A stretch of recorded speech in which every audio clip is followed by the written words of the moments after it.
What's going on, everybody? Today I'm going to show you how to change the belt tensioner on my 2007 E92 335i with an N54 engine. Let's get it.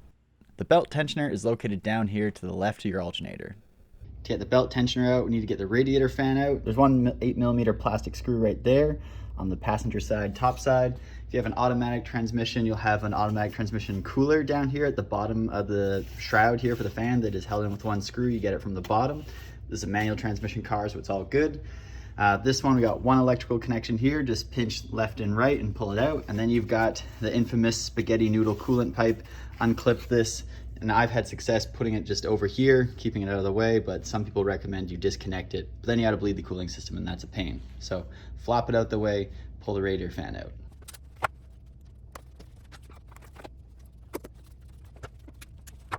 Taking out the fan, the first time I ever did it, felt impossible because it hits so many plastic tabs coming out right here. But you really just gotta work it up. Keep an eye on your coolant, your oil lines if you have them. Just work it up. Honestly, it's easier to take it out than it is to put it back in, so you can enjoy that.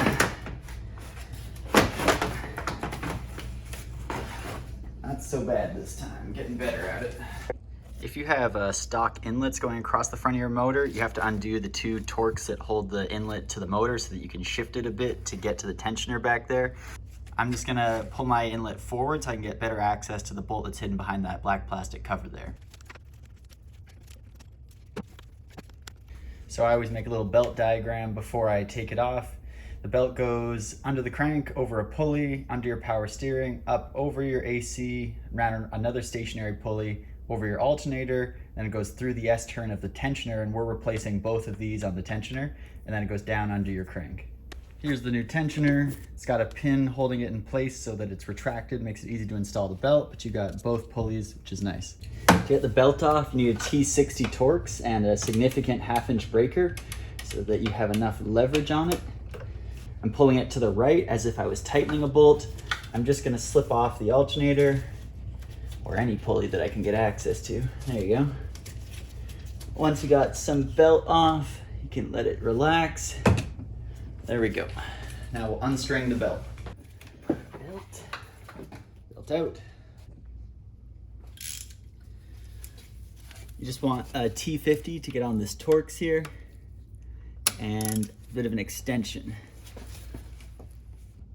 Oh, there we go. Got it turning, I think.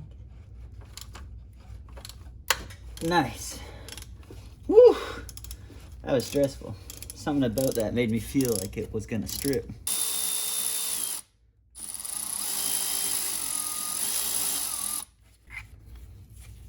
And hold Johnny. This is how the pulley is assembled. You want this wider nub going into the housing of the tensioner, and then this little rubber gasket sits on the back of the bolt to retain the bolt in the housing. Let's put it back in.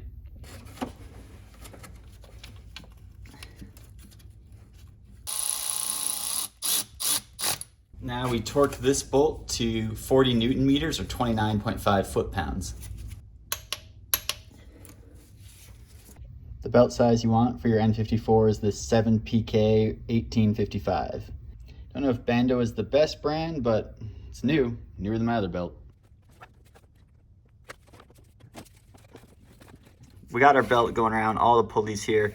The benefit of putting it in a new tensioner is you have this little pin here. This little pin is taking up all the tension or pressure off the belt, so we have enough room to run the belt over all the pulleys before we release the pressure onto the belt. And that's not normal. Normally you'd have to kind of do it to the last pulley, pull the tensioner, slide it on the last pulley, and don't pinch your finger, and then release the pressure and you have a tensioned belt. But here we are.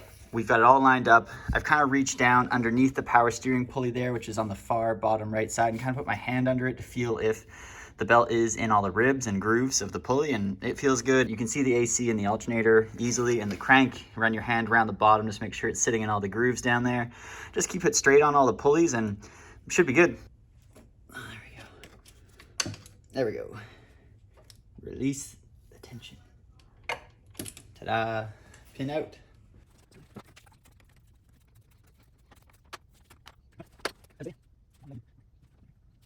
With everything back in, start it up, pray it doesn't throw a belt.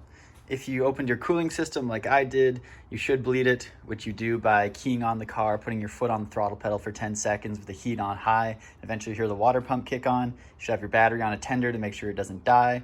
It'll flush the system, takes about 10 minutes. Put the cap back on, started. Let's get it. Please don't throw a belt. Oh, sounds good. That looks good, belt sounds good.